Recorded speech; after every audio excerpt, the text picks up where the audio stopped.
And welcome back once again to your own channel Judicious. आज एक नई series start करेंगे which is about general English.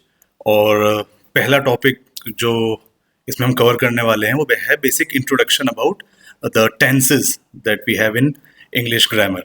In this particular session will be focusing upon three particular things. One is the answer to the question, that is what actually are tenses, then how many types of tenses are there, and then how to identify tenses just by looking at a sentence. किसी sentence को देखकर कैसे identify करें कि यहाँ पर कौन सा tense use किया गया है. So the first question is what are tenses? Tenses are basically rules of English grammar. English grammar के कुछ ये rules होते हैं जो हमें ये बताते हैं कि किसी भी action के होने के time के बारे में, right? They tell us the time of any action that has been being undertaken in that sentence. For example time की अगर बात करें तो या तो कोई ऐसी चीज है जो आज हो रही होगी, प्रेजेंट में हो रही होगी, meaning something happening right now. Then there might be something that had happened yesterday और maybe in the past, means something happened earlier, जो चीज पहले हो चुकी है. And then there is something that might happen tomorrow in the future, something that is going to happen, not yet happened मगर future में वो it might take place.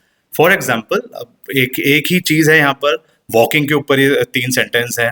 पहला है आई वॉक डेली, तो यहाँ पर जो पर्सन है वो ये कहना चाह रहा है कि वो डेली वॉक करता है, तो ये प्रेजेंट टेंस में है. At present he walks, he is walking daily, right. Then the same sentence can be said in another way, past form में, जो कि हो सकता है आई वॉक डेली, मतलब मैं पहले डेली वॉक करता था, अभी नहीं करता. Then third could be in the future tense, मतलब कि आई विल वॉक डेली, ना पास्ट में वॉक करता था ना अभी कर रहा हूं, मगर आगे के लिए मेरा ये प्लान है that I will walk daily, तो ये एक फ्यूचर टेंस में यहाँ पर आ गया. तो टेंसेज हमें बेसिकली ये चीज़ें बताते हैं. तो इस डिस्कशन से हमने देखा कि टेंसेज हमें किसी भी सेंटेंस के टाइम के बारे में इंफॉर्मेशन दे रहे हैं. हमने भी प्रीवियस एग्जाम्पल में देखा वॉकिंग वाले में, मगर क्या सिर्फ टेंसेज टाइम के बारे में ही बताते हैं? आई डाउट, बिकॉज टेंसेज हमें वर्क क्या हो रहा है उसके बारे में भी बताते हैं. For instance I am teaching you at present, ठीक है. तो यहाँ पर एक तो ये पता चल रहा है कि ये जो एक्टिविटी हो रही है टीचिंग, वो प्रेजेंट में हो रही है, आई एम टीचिंग यू, क्योंकि वर्ब का फर्स्ट फॉर्म और साथ में आईएनजी आ रहा है. इस बारे में आगे हम डिस्कस करेंगे. अच्छा, वर्क क्या हो रहा है? That is teaching. ये सर्कल आ गया यहाँ पर. तो बेसिकली टेंसेस दो चीजें बताती हैं, राइट. हम ये बोल सकते हैं कि टेंसेस हमें दो चीजों के बारे में बताता है. One is the time of any action, किसी भी एक्शन का टाइम, किस टाइम पर वो एक्शन हो रहा है, और दूसरा कितना कंप्लीट हो गया है वो action, that is the status of completion of that action, ठीक है. तो टेंसेस हमें ये दो चीजें बताते हैं. Now let's look at the types of tenses. हमने भी देखा टेंस हमें टाइम के बारे में बताते हैं किसी सेंटेंस का, और वर्क जो वहां पर हो रहा है उसका स्टेटस के बारे में. अगर टाइम की बात करें, as discussed already, time can be past, present and future, ये हमने डिस्कस करा. Now let's talk about the work.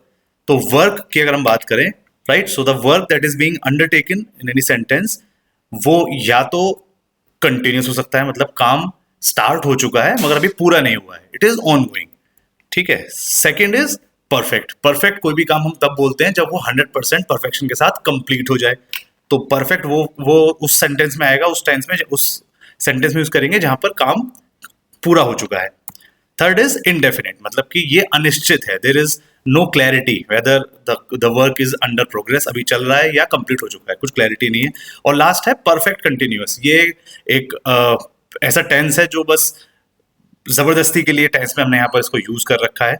इसके बारे में एक लाइन लास्ट में हम देखेंगे. जनरली इतना ज्यादा इस पर फोकस नहीं होता, ठीक है. आगे इसके बारे में डिस्कस करते हैं. नाउ एक्स एक्सिस पर हम ले लेते हैं टाइम को, वाई एक्सिस पर वर्क को. टाइम के हमने तीन टाइप्स देखे, या तो प्रेजेंट होगा, या पास्ट, या फिर फ्यूचर. वर्क जो भी हमने डिस्कस करा प्रीवियस स्लाइड में, तो वो हो सकता है इंडेफिनिट, कंटिन्यूअस, परफेक्ट और परफेक्ट कंटिन्यूअस. तो ये तो प्रेजेंट अगर टाइम है तो प्रेजेंट के अंदर ये चार तरीके का वर्क हम यहाँ पर इसमें दिखा सकते हैं, ठीक है. ये टेंसेज हो गए. क्या यही सेम रूल पास्ट में हम फॉलो कर सकते हैं? बिल्कुल कर सकते हैं. और क्या यही चारों फ्यूचर टेंस में भी हम यूज कर पाएंगे? एब्सोल्युटली यस, ठीक है. तो अब सवाल उठता है कि कैसे आइडेंटिफाई करें हम टेंसेस को, सेंटेंस को देखने के बाद, राइट. सो टेंस को आइडेंटिफाई करने के लिए हमें जरूरत पड़ेगी हेल्पिंग वर्ब्स की. हेल्पिंग वर्ब समझने से पहले ये डिस्कस करते हैं कि वर्ब क्या होते हैं. जनरल सी चीज है। Verbs are words that show an action, occurrence और स्टेट ऑफ बीइंग। ठीक है, वर्ब्स वो वर्ड हैं जो किसी एक्शन, मान लीजिए सिंगिंग, तो उस एक्शन को वो बता रहे हैं।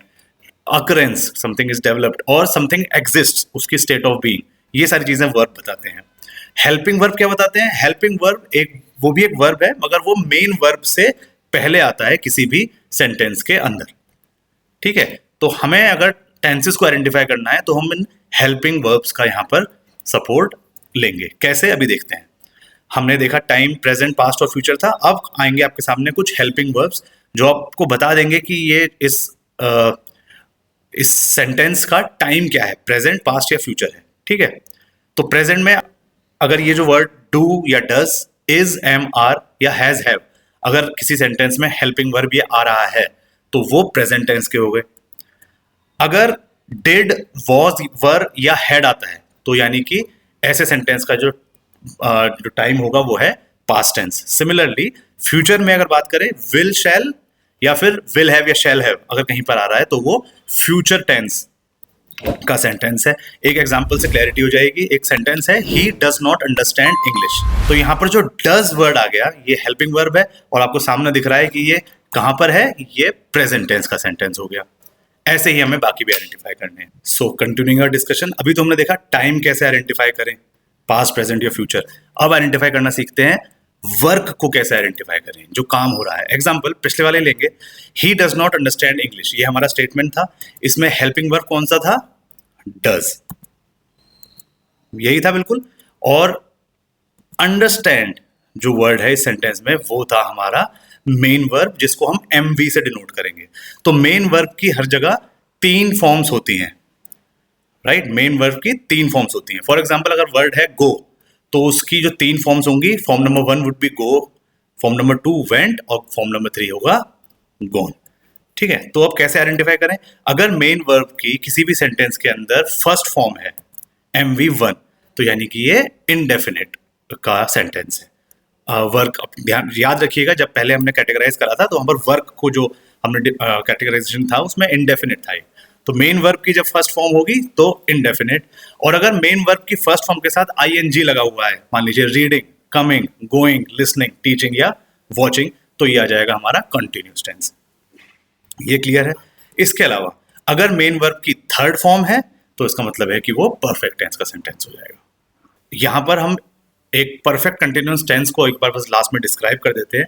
The perfect continuous tense describes actions that are repeated over a period of time in the past, are continuing in the present and or will continue in the future। तो perfect continuous tense वो वाला tense है जो कुछ ऐसे action को describe करता है जो पहले रिपीट हो चुके हैं over a period of time past में, या फिर एट प्रेजेंट में वो कंटिन्यू हो रहे हैं, या फिर वो फ्यूचर में कंटिन्यू हो सकते हैं। तो इस बारे में हम सब्सिक्वेंट सेशंस में और डिस्कस करेंगे। So with this we wind up this session, the first session on general English.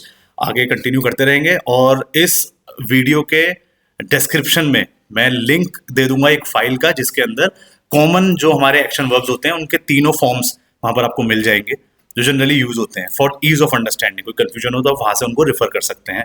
तीनों फॉर्म्स होंगी उसमें मेन वर्ब की, one, the first, second and third, तीनों फॉर्म वुड बी देयर। तो आप जाएं डिस्क्रिप्शन में और लिंक से उसको आप वहां से डाउनलोड कर सकते हैं। So till the time we meet next, it's me Amit Sharma signing off. Thank you so much for listening and bye bye, take care, thank you so much.